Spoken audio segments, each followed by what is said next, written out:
What's going on, guys? So all of the numbers have now been released on all of the 2020 Super Duty pickup trucks, and most people know what the specs are. They know what the horsepower, the torque, the towing capacity, the payload capacity, all of that information because it's readily available. The truck has been revealed multiple times and it's even appearing on dealership lots, so you can go look at one in person.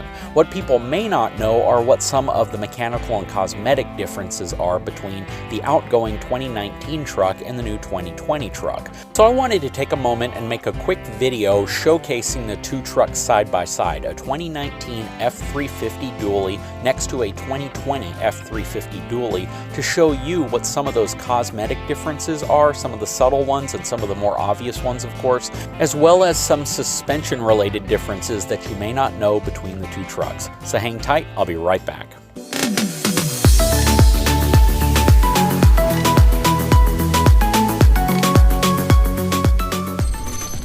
Alright guys, I wanted to do a quick video here to show you a side-by-side comparison of the new 2020 Ford Super Duty and the 2019 Ford Super Duty. There are some pretty significant differences, even though for the most part they're pretty much the same.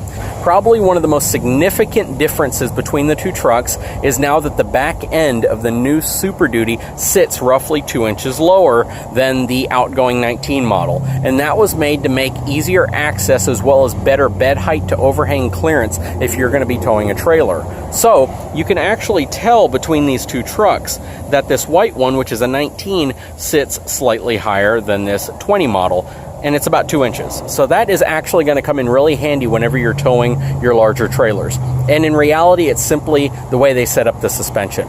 You can also see that there's a significant difference between the rear tail lights. This one's more of a swooped effect, where that one's more boxed off.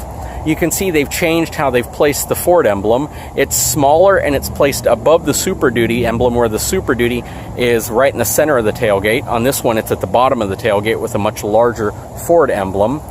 But from the back of the truck, that's pretty much it. Not a heck of a lot of other differences. Let's look at the front of the truck. So from the front of the truck, the biggest difference, of course, is going to be the headlights. The headlights are significantly different, and even the way that they use the projector of the headlight to shoot out is different. It has kind of this rounded look to the projector, whereas it's a very squared off look on this one. And I'm going to be really interested to see how these headlights perform, because it is a dramatically different design, including the fog lights. This has a much wider fog light, where this is a much more rectangular fog light design. Aside from that, I almost feel as if the bumpers and the grills are interchangeable. Like you could move the headlights and the grill from this truck and put it on that truck, and I assume some people might actually do that. The body lines are pretty much identical, so there's not really any difference there. However, of course, the bumper completely different and the grill completely different, but they didn't change it so much that I think people are going to be in a rush to upgrade from this truck to this truck solely on the looks. They look very similar. Coming back, the mirrors are pretty much the same. Not a lot of difference there. I really don't see any difference, actually. As you move further back, even the running boards are the same for both trucks. I do wish that they would have added the open button on the back doors. They did that on my wife's Expedition, but they don't do that on the trucks. That would be really nice to be able to walk up to your back door and unlock it, as opposed to having to go and do it from the front or from your remote. Coming to the back, both trucks share pretty much an identical bed, except there is a difference. So let me show you the difference between the two beds. So on the 2020 model, you now have a plug below your 7-way connector there.